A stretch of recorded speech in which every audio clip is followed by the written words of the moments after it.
Jóvenes, ¿cómo están todos ustedes? Muy buenas tardes. Espero que estén bien. Nos encontramos aquí para una nueva clase, una nueva sesión.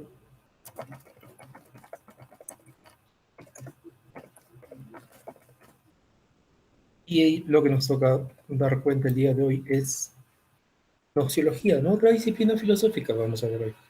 ¿Sí? Saludos a los que dejan su saludo en el chat, a Emily, a Mateo, a Kiara Isabel, y a todos los que están ahí al otro lado de la pantalla. Reciban muy buen día de mi parte, o buenas tardes ya de mi parte. Bien, comparto pantalla a continuación. A ver, veamos.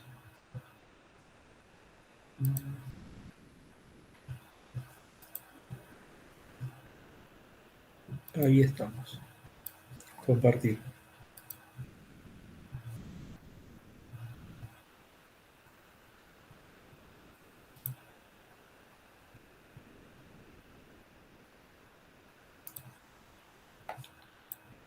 A ver, un instante. Y ya está. Ya compartió. Entonces, vamos a dar cuenta de lo que es la nociología el día de hoy y eso es lo que vamos a ver. En particular vamos a dar cuenta de la definición de lo que es la nociología como disciplina filosófica. Vamos a dar cuenta también de los niveles del conocimiento, ¿sí? También vamos a dar cuenta de los problemas nociológicos. Niveles del conocimiento, 3, ¿no? Cotidiano, científico y filosófico, problemas nociológicos, o por ejemplo, dar cuenta de que se conoce por la razón, la experiencia o por ambas cosas. Y las teorías de la verdad daremos cuenta de 4, correspondencia, pragmática, consenso y coherencia, ¿no? Son las que daremos cuenta el día de hoy. Y sin más preámbulos, entremos pues ya a ello, ¿no? A dar cuenta de esto. Desde fue el mouse. Y ahí va.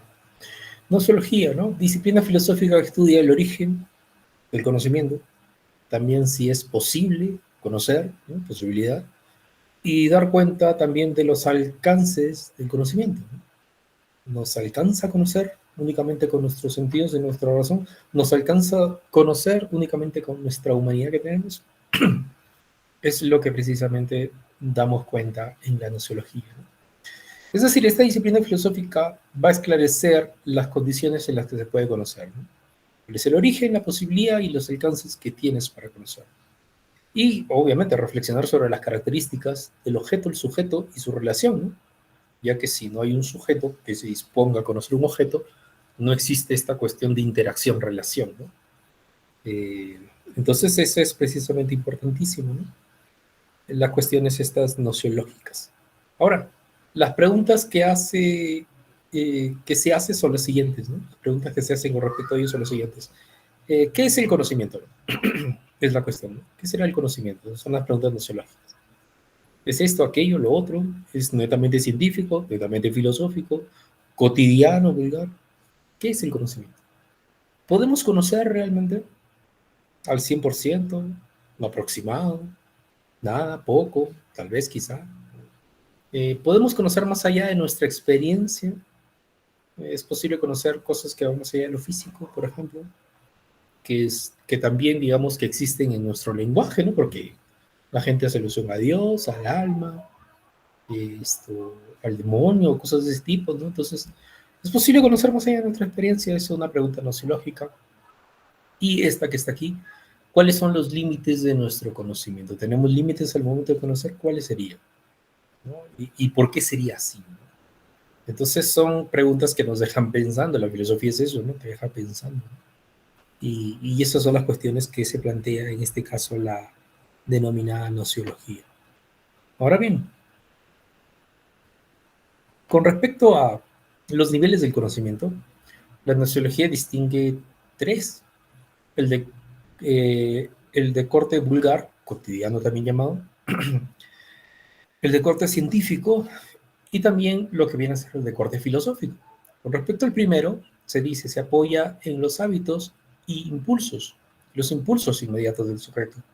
El sujeto trabaja con intuiciones vagas y sus razonamientos no sistemáticos, ¿no? Esa es precisamente la cuestión, ¿no? Se apoya en los hábitos y los impulsos inmediatos del sujeto, donde el sujeto trabaja con intuiciones vagas y razonamientos no sistemáticos. Es decir, no hay una cuestión metódica, racional, crítica, reflexiva. Por ejemplo, para manejar la bicicleta no se necesita hacer ciencia, hacer filosofía, ¿no? Es una intuición vaga, ¿no? De equilibrio, ¿no? Si lo quieren. Otra cosa, ¿no? No se requiere razonamientos sofisticados, sistemáticos, en el conocimiento vulgar, ¿no? No se requiere propiamente de ello, ¿no? Solamente se requiere de hábitos, ¿no? De la costumbre misma, ¿no? Por ejemplo, ¿no? Para tomar mi carro, cuando es de manera presencial, ¿no? Ya se acerca la presencialidad, seguramente será el 2022. No se sabe si a mitad de año o tal vez iniciando el año, pero ya empieza la presencialidad muy pronto, ¿no? Si eso es así, ¿no? Si va a empezar la presencialidad, ¿qué significa ello? Bueno, significa que vas a tener que tomar tu carro tal día, a tal hora, tales días, tales horas. Y generalmente pasa esto, ¿no? ¿A quién no le hemos escuchado decir, yo salgo 10 para las 7? Si salgo 5 para las 7 ya llegué tarde. Y si salgo un cuarto para las 7, llegué demasiado temprano, media hora de anticipación, 40 minutos antes. Tengo que salir 10 para las 7. Esa cuestión es intuición vaga, ¿no es cierto?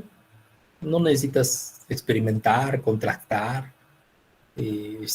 analizarlo científicamente, no necesitas eso, ¿no? Para dar cuenta a qué horas realmente puedes llegar a clase, ¿no? Entonces, el conocimiento común o vulgar o cotidiano se suscribe por ello, por las intuiciones de corte baja que tenemos, tanteando satisfacer un fin práctico, el llegar temprano a clase, por ejemplo, ¿no? Y por ende, este conocimiento es de corte individual, es un conocimiento de corte subjetivo, ¿no? Y no tiene un método, ni tampoco es de carácter crítico, ¿no? Es individual y subjetivo y no tiene un método, tampoco es de carácter crítico ese tipo de conocimiento. Porque no sigue un método, el método científico, ¿no? Problema, luego lanzar una hipótesis, luego contrastar, experimentar, determinar una ley, una teoría, no sigue el método científico. No solamente lo que nos convence y nos ayuda en el día a día. Eso es, ¿no? En este caso, el conocimiento de este nivel. Se atiene a lo superficial, es decir, la sugestión de los sentidos, tomando los datos suministrados por la percepción como si fuera la realidad misma, ¿no? Por ejemplo, el saber manejar bicicleta. La sugestión de los sentidos, lo que intuyen los sentidos, lo que nos permiten percibir, ver, ¿no? ¿No? Esa es precisamente la cuestión, ¿no? Es como, por ejemplo, cuando manejamos una máquina, ¿no? Lo hacemos de manera intuitiva, ¿no? Un nuevo celular lo haces de manera intuitiva, ¿no? Hasta cuando has tenido tu primer celular es de manera intuitiva. No necesitas hacer ciencia, filosofía para hacer eso, ¿no? Manejar tu celular, ¿no? Es una cuestión intuitiva, ¿no? Intuitiva vaga, ¿no? Sí, ensayo-error rápido, movimiento de dedos. Entonces, eso es un conocimiento común, vulgar o cotidiano que se manifiesta en el rubro de la filosofía, ¿no? No obstante, lejos de hablar de este nivel de conocimiento, también existe un conocimiento de corte científico, ¿no? Se sustenta en observaciones metódicas, sistemáticas y en procesos racionales, claramente definidos y ordenados. Es decir, aquí ya se sigue un método, ¿sí? Un proceso racional, ¿no? Definido y ordenado. Y el conocimiento científico tiene una finalidad teórica. El anterior, el conocimiento práctico, ¿no? Cotidiano, como un vulgar, tenía una finalidad práctica, ¿no? Pero este conocimiento científico tiene una cuestión teórica, ¿no? Finalidad teórica. Y la cuestión es esta, explicar los fenómenos naturales o sociales. Existen fenómenos naturales. La caída de los cuerpos, por ejemplo, en la física, es fenómeno natural. Explicar por qué caen los cuerpos. O por qué se producen las manifestaciones sociales. Ese es un fenómeno social, ¿no? Estudiado por las ciencias sociales, la sociología, por ejemplo, ¿no? Entonces, los fenómenos existen naturales y sociales. En uno existen las ciencias naturales, en el otro están las ciencias sociales. Sea lo uno y lo otro, este conocimiento científico es objetivo y universal, ¿no? El conocimiento vulgar, cotidiano, común, era subjetivo e individual, ¿cierto? Este conocimiento científico es objetivo y universal. Vale decir, trata de descubrir las leyes generales a que obedecen todos los fenómenos. Eso es lo que trata, ¿no? Es objetivo universal por eso, ¿no? Vale decir, tratar de descubrir las leyes generales a que obedecen todos los fenómenos. Todos, absolutamente todos los fenómenos. ¿De qué forma, de qué manera, no? Esto, por ejemplo, ¿no? Las manifestaciones sociales, hay algo en común, ¿no? Esto, lo común que tiene las manifestaciones sociales es que el sector, un determinado sector de la población no está conforme con una ley, con una norma, con el poder ejecutivo, con el gobierno de turno. Eso es de manera objetiva y universal, se cumple en todas partes del mundo. Cuando alguien, un sector de la sociedad no está conforme con el gobierno de turno, con sus leyes y con sus normas, salen a manifestarse. De manera universal se cumple y es algo objetivo porque se manifiesta en la realidad, ¿no? Entonces, ahí se describe una regularidad. Las manifestaciones sociales son una regularidad, ¿no? Al no satisfacer cierto sector de la sociedad, no se satisfecha, entonces salen a protestar, ¿no? O la caída de los cuerpos, ¿no? Que también es un hecho objetivo, ¿no? Porque uno da cuenta que los cuerpos se caen, ¿no? En la realidad, ¿no? Y ocurre de manera universal, ¿no? Y la física ha descubierto leyes, ¿no? La ley de la atracción universal, por ejemplo, ¿no? Que describe una regularidad. Todo cuerpo que es soltado desde una determinada altura cae, ¿no? Entonces, el conocimiento científico es ese modo, ¿no? Objetivo universal y descubridor de leyes, de regularidades, sociales o naturales. Y a su vez, el conocimiento científico, la opinión ha sido reemplazada por juicios que aspiran a la máxima certeza y a la universalidad, ¿no? Se aspira a eso, ¿no? A tener una máxima certeza, es decir, al tener 100% el conocimiento. A eso se aspira, al tener 100% del conocimiento, a eso se aspira.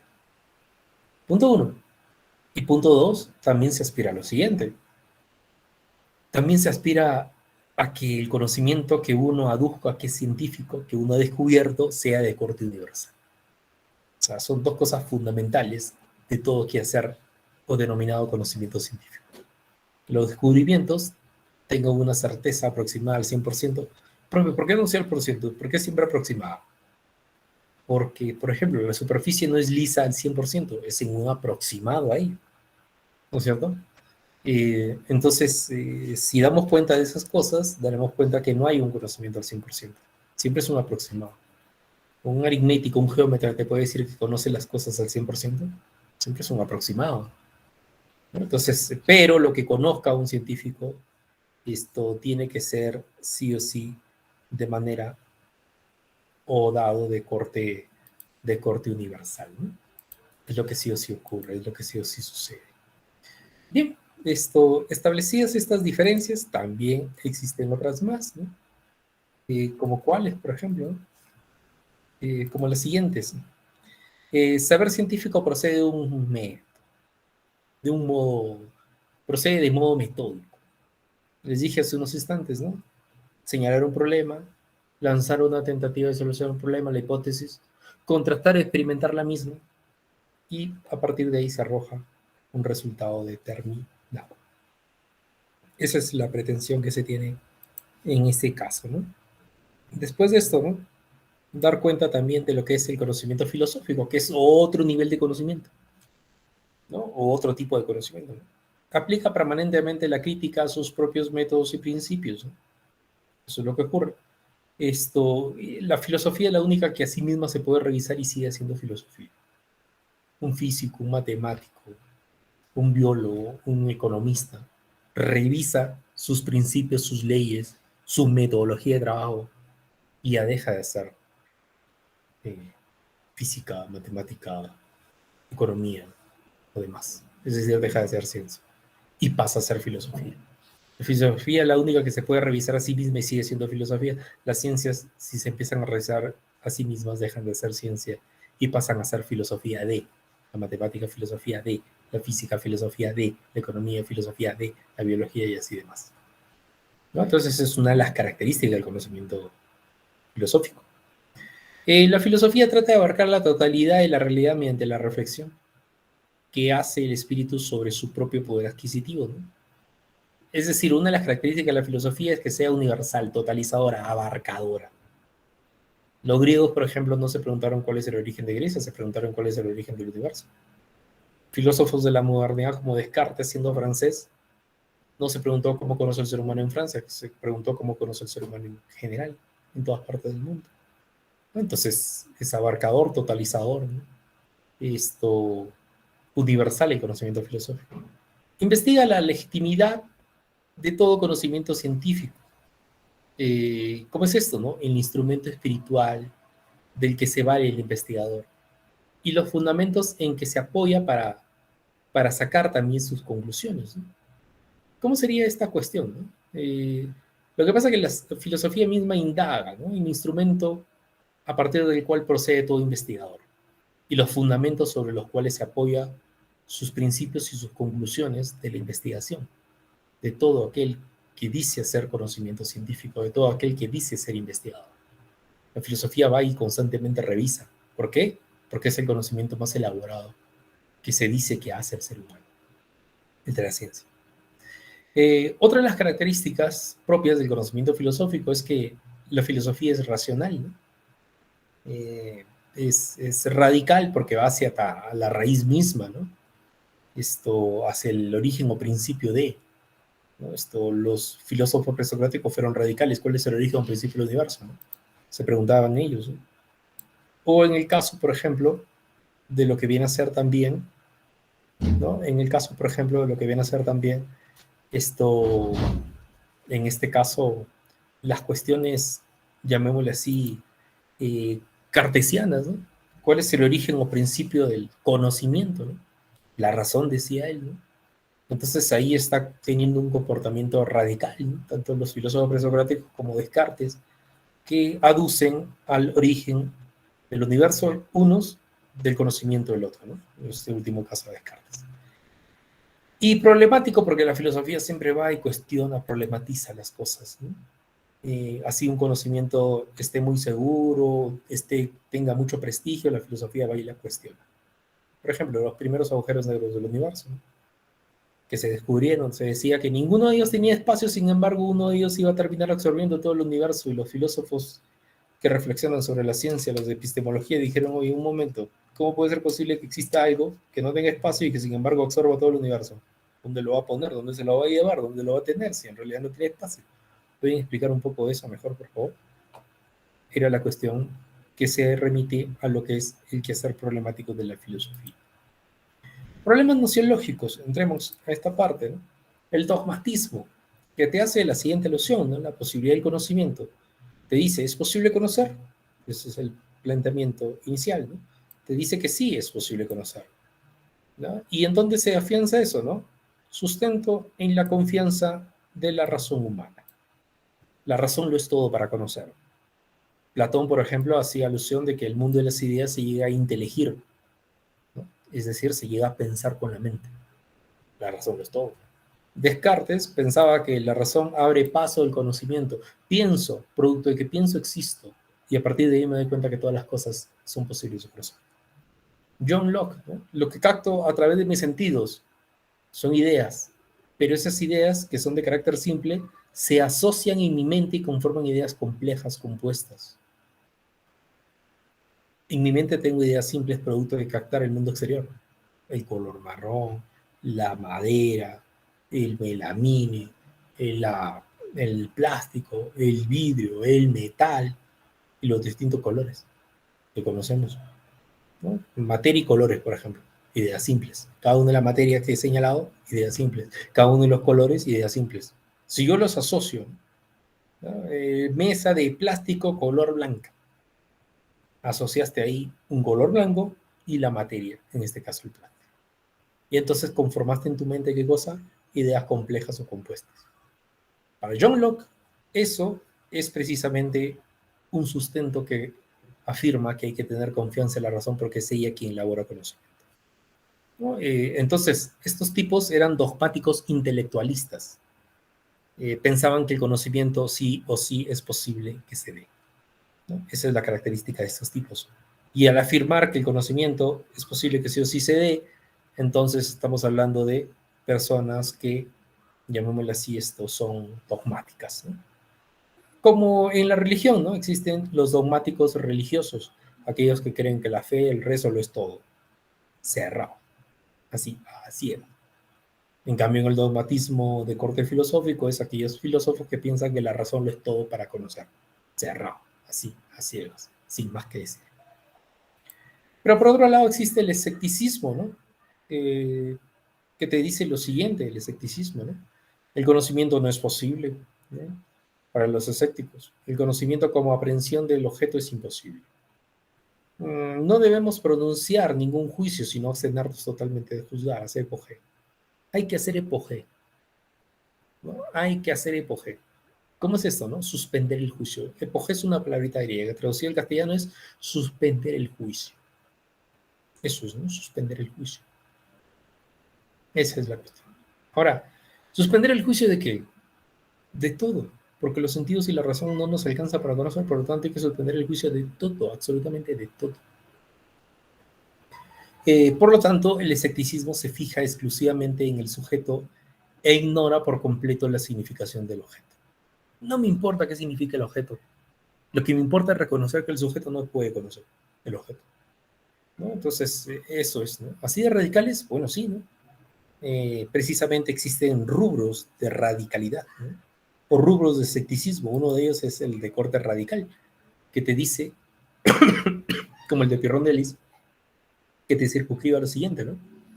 Que la razón no es posible conocer, ¿no? Esto, ni los sentidos tampoco, ¿no? Como todo conocimiento es una representación subjetiva, se busca suspender el juicio. Suspendamos mejor el juicio, ¿no? La razón y los sentidos no son posibles de conocer, suspendamos mejor el juicio. Recuerda, nunca llegas a conocer la verdad. Nunca digas así es, sino, mejor di, me parece que es. Esas serán frases de Pirrón de Lis para señalar que hay que ser escéptico y radical. Por otro lado, ¿no? El escepticismo relativista te dice lo siguiente: no hay verdades universales, sino opiniones e interpretaciones diversas. No hay verdades universales, sino opiniones e interpretaciones diversas. Como por ejemplo la de Protágoras de Abdera, ¿no? Esto que te dice lo siguiente, ¿no? Por ejemplo, así de sencillo. Tienes un objeto al frente, ¿sí? Hay varias personas que rodean el objeto, ¿ya? Hay varias personas que rodean el objeto. Y cada una de estas personas señala lo que creen que es el objeto. Cada una de estas personas señala lo que creen que es el objeto. ¿Sí? Eso es. Cada una de estas personas señalan lo que creen que es el objeto. Entonces, el conocimiento relativo a quien define, a quien conceptualiza. Punto uno. Y punto dos, decir lo siguiente, ¿no? Que no es posible entonces conocer de manera universal. Y si dices que no es posible conocer de manera universal, eres escéptico. Y si a eso le añades de que el conocimiento depende de cada quien, eres relativista. Escéptico, relativista sale. Después la posición agnóstica. Te dice lo siguiente, ¿no? No es posible conocer sustancias metafísicas como Dios, el alma, que van más allá de nuestras impresiones. No podemos decir, no podemos conocer ellas, pero tampoco podemos decir que nunca vamos a poder conocer ellas.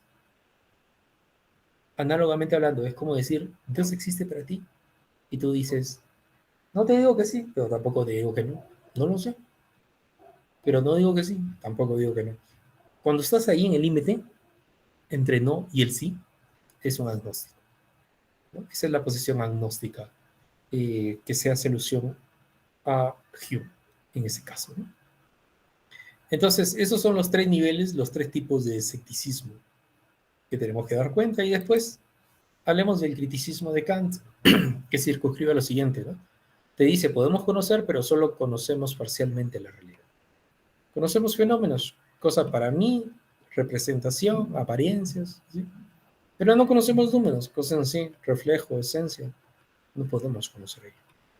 No podemos conocer ello, ¿no? Es precisamente la cuestión señalada en este caso. ¿Cómo es esa alusión de que conocemos fenómenos, ¿no? Cosas para mí, representación, apariencia, ¿no? ¿Cómo es eso? Kant pensaba de que todo lo que te rodea es apariencia. Es apariencia, sí, pero entiéndelo en el sentido de que aquello que aparece frente a ti, así entiende, ¿sí? Todo lo que te rodea es apariencia. Esto es todo aquello que aparece frente a mí. Esa es la cuestión, ¿sí? Ahora, después de esto, dar cuenta que a su vez existe lo que se denominan como números. ¿Y qué vienen a ser los números? Un instante.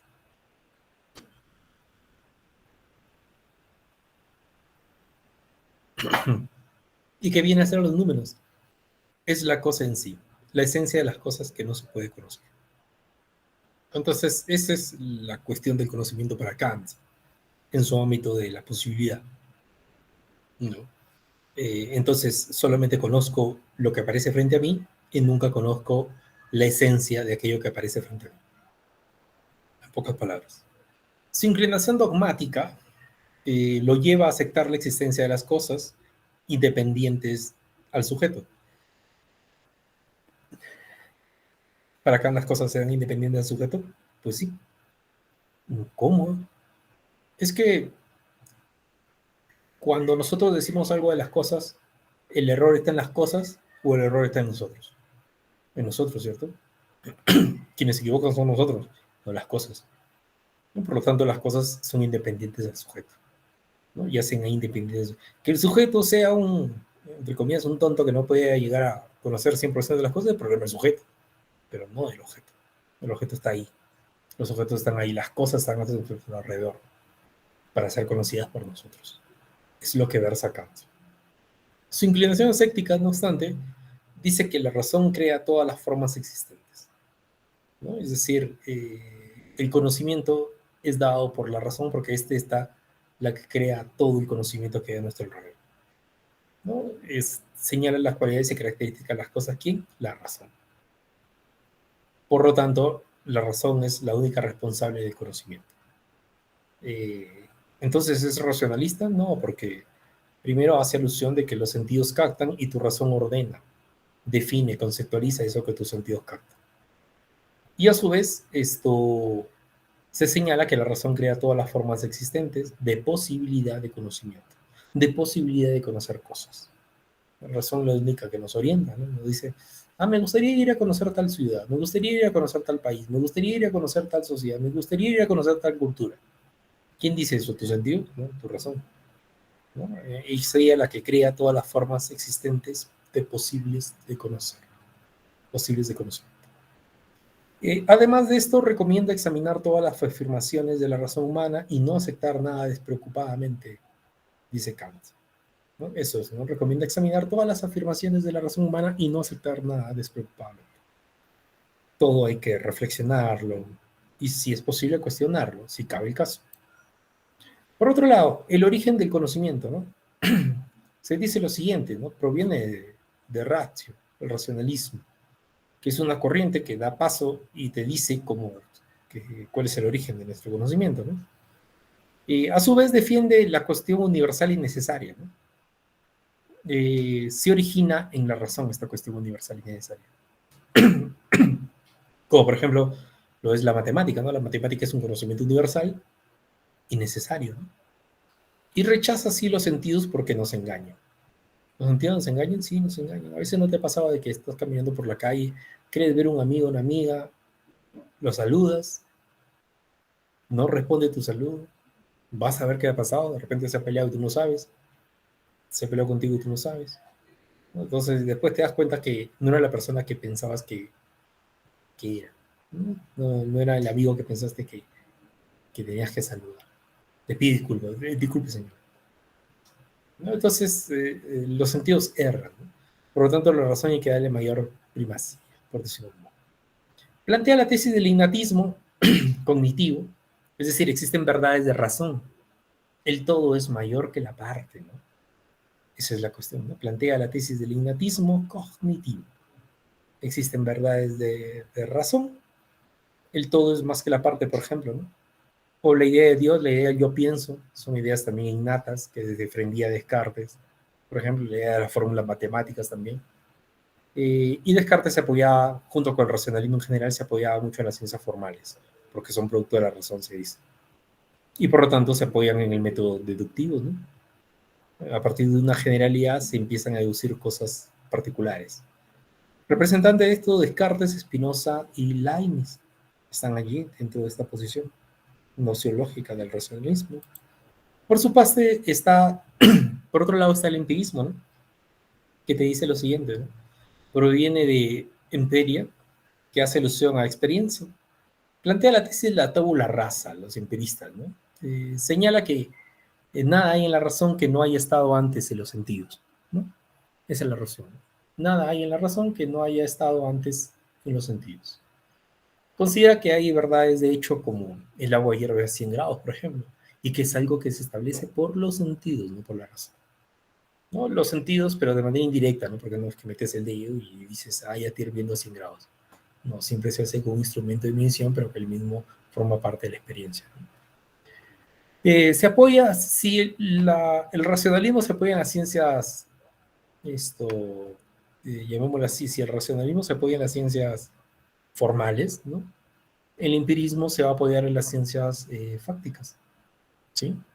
Y en el método inductivo. Ahí se va a apoyar. Allí se va a apoyar, ¿no? Se apoya en las ciencias fácticas y el método inductivo según el empirismo. Inductivo, es decir, partir de casos particulares de la experiencia misma y alzarse a una generalidad, a una ley. En las ciencias naturales, la experiencia representa el papel decisivo. Las ciencias naturales, la física, la química, la biología, ¿no? En ellas se trata sobre todo de comprobar exactamente los hechos, porque de eso es lo que se trata, no solamente afirmar tal o cual cosa, sino comprobar aquello que se dice. ¿Y mediante qué se comprueba? En las ciencias naturales, en el empirismo, que se apoya en las ciencias fácticas. Fáctica viene del latín, ¿no? Que traducido al castellano significa hechos, ¿no? Ciencia de hechos. Se apoya en la observación, ¿no? Toda esta cuestión se apoya en la observación. Representante de ello es John Locke, ¿no? Que pensaba que, que las primeras ideas que uno capta son ideas simples, pero que nuestros sentidos captan cosas a nuestra mente, ¿sí? Que nuestros sentidos captan cosas a nuestra mente, ¿no? Y que a su vez que nuestros sentidos captan cosas a nuestra mente, llamémosle así,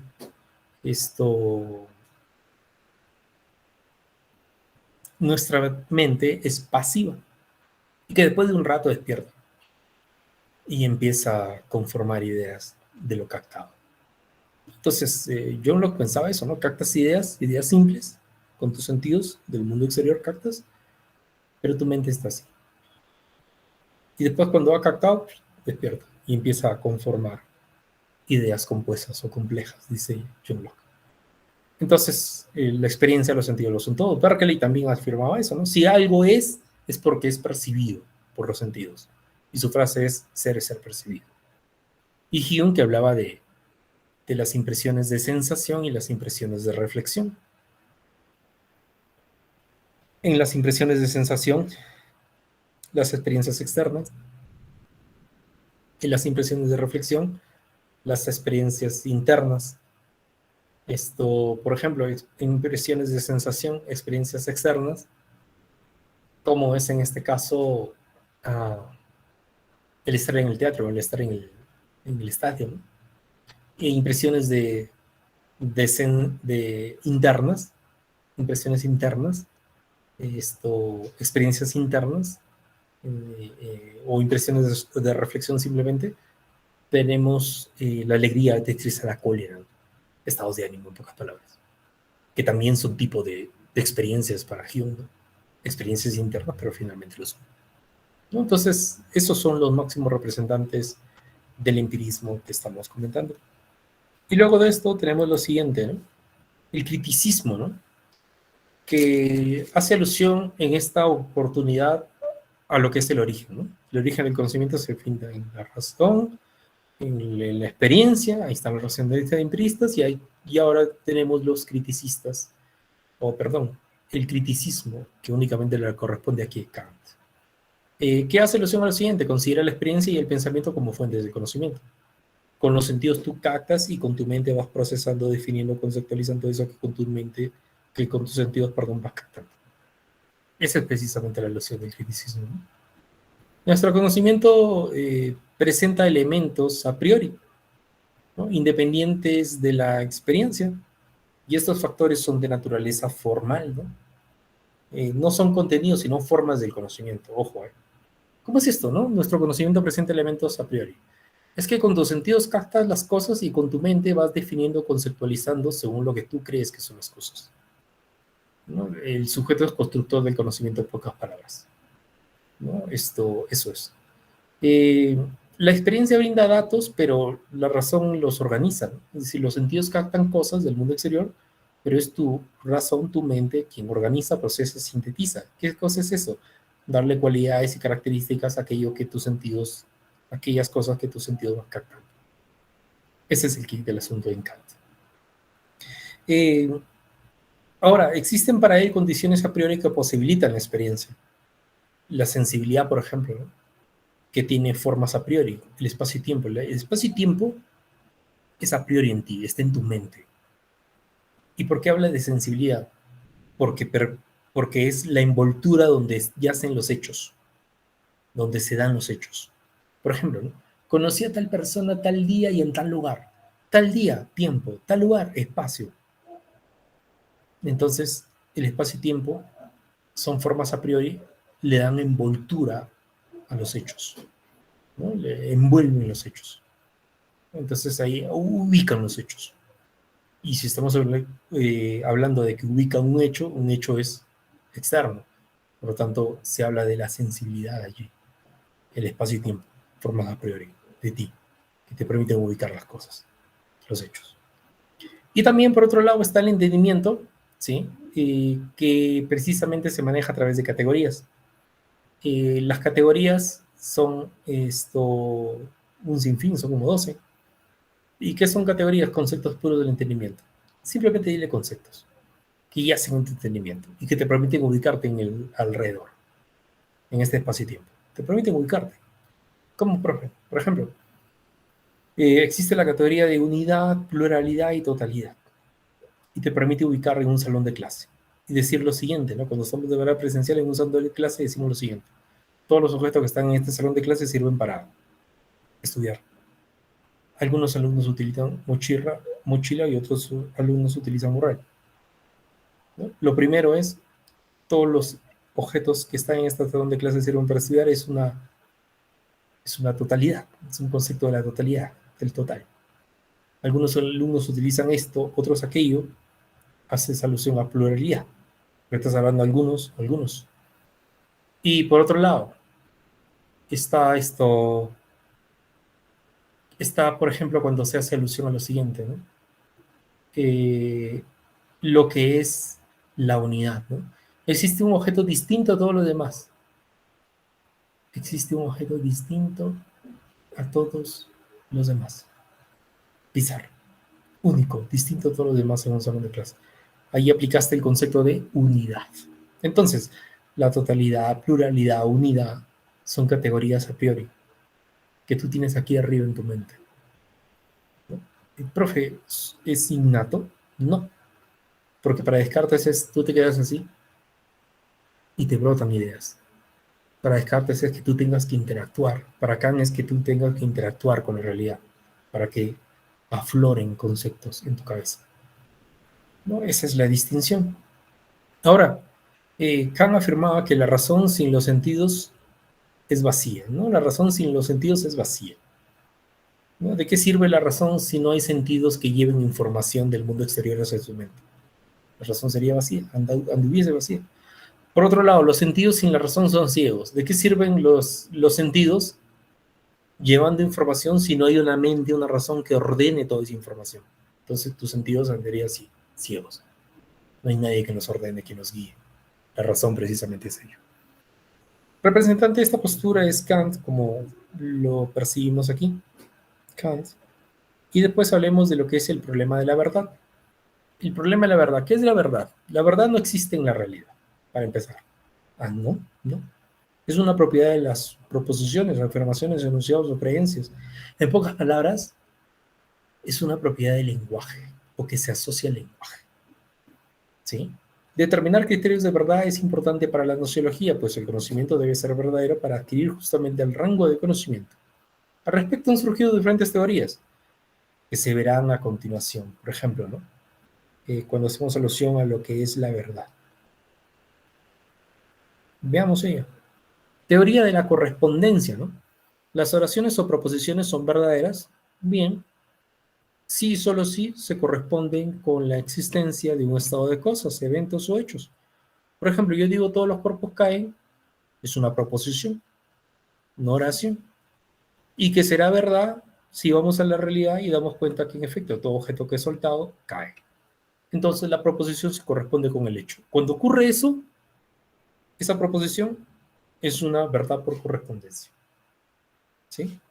Lima es la capital de Perú. Es una proposición, es una oración. Que si yo voy a la realidad y doy cuenta que en efecto Lima es la llamada capital de Perú, entonces estoy frente a que el lenguaje, el enunciado, la proposición se corresponde con el hecho. Por lo tanto, ese lenguaje, ese enunciado, esa proposición es una verdad por correspondencia, ¿no? Entonces, por eso se dice aquí, ¿no? Es decir, debe existir un hecho que se corresponda con mi afirmación para que ésta sea verdadera. En todo caso, si la afirmación no se corresponde con la realidad, entonces estamos frente a una proposición falsa. Representantes, Aristóteles, Aquino, después Bertrand Russell, ¿no? Y sobre todo Ludwig Wittgenstein, quien precisamente Wittgenstein del Tractatus dice lo siguiente: una proposición como P es verdadera con respecto a un hecho si solo si existe un isomorfismo estructural entre la estructura de la proposición con la estructura del hecho. ¿Cómo sería eso, no? Una proposición es verdadera si coincide con el hecho, ¿no? Esto, por ejemplo, ¿no? El acto está sobre la mesa. Es una proposición que describe un hecho, porque en efecto la misma está sobre la mesa. Y esa relación entre proposición y hecho es una relación isomórfica, describe Wittgenstein. Es decir, de tú a tú. Lo que está en el hecho se describe con la proposición, lo que describo con la proposición es producto de señalar un hecho. Es una relación de tú a tú. Eso es precisamente la verdad llamada verdad por correspondencia. Verdad por coherencia, ¿no? Verdad por coherencia o teoría coherentista, ¿no? Verdad por coherencia. Por ejemplo, ¿no? La verdad de la mayoría de las proposiciones empíricas depende de sus relaciones lógicas con ciertas proposiciones básicas que describen experiencias perceptivas y que constituirían los fundamentos de la ciencia y del conocimiento. La verdad es una relación lógica proposicional, por ejemplo, ¿no? De independencia lógica, extrañamiento o de incompatibilidad entre proposiciones, de tal forma que si un enunciado forma parte de un sistema consistente, entonces dicho enunciado es verdadero. Por ejemplo, miren este silogismo, ¿no? Aquí, parte del lado derecho. Las aves vuelan. Yo soy un ave, por lo tanto, yo puedo volar. Es un silogismo, ¿no? Estructuralmente hablando, por decirlo un modo, podríamos reflejarlo como tal. ¿Qué es lo que quiero decir? Los silogismos son la clase anterior que vimos. ¿Y qué es lo que percibimos? Que están dados por dos proposiciones y una conclusión, ¿no? Son tres premisas. Dos son proposiciones, dos son premisas, perdón, y uno es conclusión, ¿no? Entonces está dado por tres proposiciones, ¿no? Lo dije bien, ahora sí. Ahora, cuando esas dos premisas y la conclusión son llevadas al lenguaje algebraico, fórmula booleana, después lo llevas al diagrama de Venn. Y cuando haces esa alusión, ¿no? Lo haces o lo llevas al diagrama de Venn, ¿qué es lo que tienes? Tenemos nosotros ahí lo siguiente, ¿no? Tenemos que puede arrojar válido e inválido. Cuando arroje válido, estás frente a una verdad coherentista, una verdad por coherencia. ¿Por qué? Porque eso que has hallado es producto de relaciones lógicas, producto de fórmulas lógicas. Profe, en la tabla de verdad también pasa eso también. La tabla de verdad yo puedo hacer eso, ¿no? Puedo hacer mi tabla de verdad y puedo jugar con las variables de verdadero y falso. Y sí o no, hay tres posibilidades en este tipo de ejercicios. ¿Cuáles son las posibilidades, no? Por ejemplo, ¿no? Las posibilidades son las siguientes. Que por un lado te salga consistente o contingente el resultado en tablas de verdad, o te salga contradicción, o que te salga una tautología. Si te salió una tautología, eso quiere decir que estás frente a una verdad por coherencia, ¿sí? Cuando en un ejercicio de tablas de verdad te sale una tautología, entonces estás por una verdad por coherencia. ¿Por qué? Porque tiene una estructura lógica de por medio que ha arrojado ahí un tipo de verdad, ¿no? Entonces, eso es precisamente, ¿no?, lo que tenemos en teoría de la coherencia o verdad por coherencia, ¿no? Otto Neurath, Karl Hempel y Rudolf Carnap fueron los, llamémoslo así, iniciadores, ¿no? Fueron los tipos iniciadores de esta denominada verdad por coherencia, ¿no? Luego de esto, ¿qué más tenemos? Otro tipo de verdad pragmática o pragmatista, ¿no? Por ejemplo, una creencia es verdadera si, solo si produce consecuencias útiles, prácticas y positivas en las acciones que permiten adaptarme a la vida. Por ejemplo, la Biblia, ¿recae en ella un tipo de verdad en la Biblia? Algunos dirían no. Yo te digo sí, únicamente en el contexto de aquella gente que ha caído en prisión. La gente que ha caído en prisión le dan para leer la Biblia, ¿sí o no? Y con ello intentan insertar a esa persona a la sociedad o a esas personas a la sociedad. Y cuando funciona, entonces estamos frente a una verdad pragmática, porque ha ayudado a insertar gente a la sociedad. Las frases, ese lenguaje bíblico, ha ayudado, ha conseguido su propósito. Entonces, la teoría pragmatista o verdad pragmática, existe a partir de que un lenguaje, proposición, oración o lo que fuese, un lenguaje es útil, ¿no?, en un determinado contexto. El lenguaje bíblico es útil en el contexto de la gente que ha caído en prisión porque ayuda a reinsertarlos a la sociedad. En el caso, por ejemplo, también de lo que es las señales de tránsito, las señales son un tipo de lenguaje, ¿sí o no? Las señales son un tipo de lenguaje. Y al ser un tipo de lenguaje las señales de tránsito, entonces recae en ellas un tipo de verdad pragmática. ¿Por qué? Porque es útil, ayuda, en el contexto de la gente que va por carretera, ayuda a dirigir a esta gente por la carretera.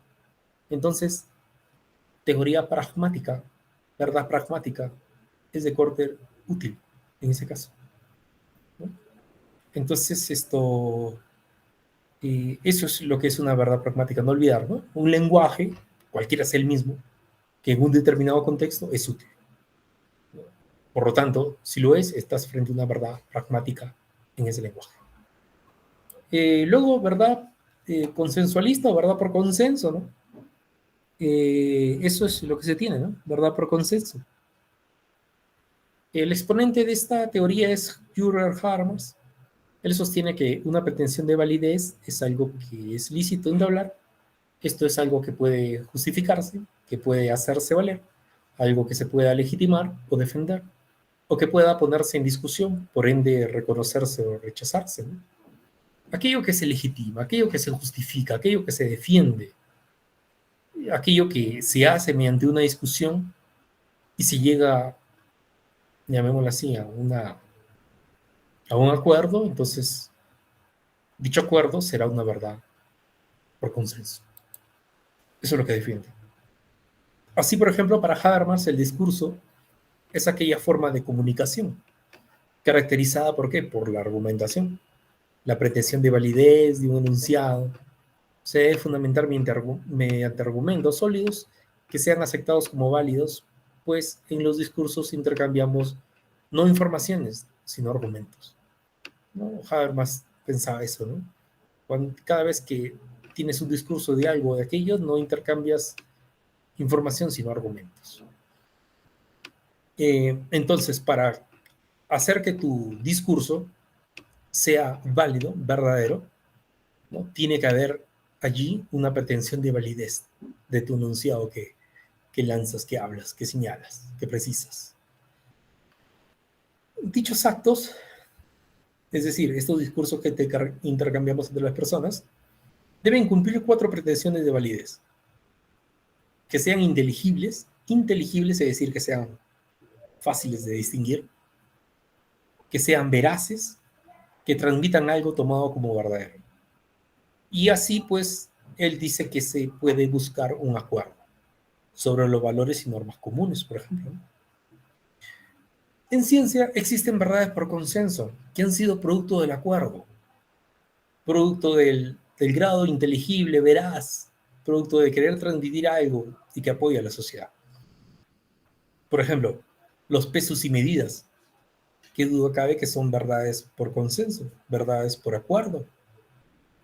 Las leyes o las normas en un país también son producto del consenso, producto del acuerdo entre los congresistas, que mal o bien tienen esa misión, ¿no? De ponerse de acuerdo pese a sus diferencias. De lo que se trata es que ellos se pongan de acuerdo y que arrojen normas o leyes a favor de nosotros, a favor de la gente, a favor de la sociedad.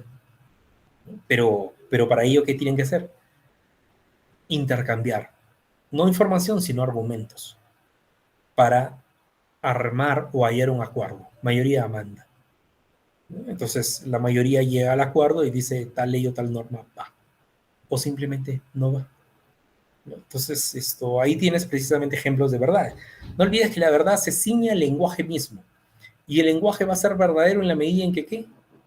En que se corresponda con la realidad, verdad por correspondencia. El lenguaje va a ser verdadero en la medida en que, ¿qué? En que tenga una estructura lógica, verdad por coherencia. Va a ser válida ese lenguaje mediante qué? Mediante que, por ejemplo, sea útil, verdad pragmática, por ejemplo, y va a ser verdadera el lenguaje mediante qué? Mediante que se alcancen acuerdos, mediante el intercambio de argumentos. Entonces ahí estamos frente a una verdad denominada verdad por consenso, ¿no? Así bien, el criterio básico para determinar la pretensión de verdad de un enunciado es el consenso, el acuerdo racional de todos los sujetos del conocimiento. Es este, ¿no? Este que mencionamos. Entonces ahí tienen las 4 partes de lo que viene a ser las posiciones con respecto a lo que es las teorías de la verdad. No olviden, la verdad se ciña al lenguaje, y el lenguaje se puede ver de múltiples formas, como aquel que corresponde, aquel que tiene coherencia, aquel que es útil o aquel que llega a acuerdos, ¿no? Eso es lo que tenemos aquí. Luego de esto damos las claves respectivas, y no obstante manifestarle mis buenas vibras para el próximo año que viene. Que pasen unas buenas fiestas, si son creyentes, que pasen una feliz Navidad y que pasen reciban muy bien el año. Si no me equivoco, esa semana solamente se edita el lunes, martes y miércoles, si la memoria no me falla, ¿no? Entonces nos vemos la otra semana completan recién esta semana, la semana 17, y por lo tanto nos estamos viendo el lunes 3, ¿no? El lunes 3, ¿no? Sí, eso es lo que está ocurriendo. Salvo que haya otra disposición, pero eso es lo que ocurre, ¿no? Eso es lo que tenemos, no nos queda otra que seguir el reglamento, ¿no? Las verdades por acuerdo, ¿no? La verdad por consenso, que ha armado ¿quién? La institución, ¿no? Esta institución donde ustedes espero que consigan su objetivo de su ingreso a la universidad que anhelan. Eso es. Y lo otro, decirles que nos queda la clase de epistemología, ¿no? Que indaga la ciencia. Viene en la próxima oportunidad que nos veamos, vamos a hacer la clase 18. La semana 19, no se olviden, repaso de la semana 1 a la 9. Y la semana 20, repaso de la semana 10 a la semana 18, ¿no? Eso es lo que tenemos de aquí para adelante. Cuídense mucho, que estén bien, que tengan una bonita tarde. Ya nos estamos viendo.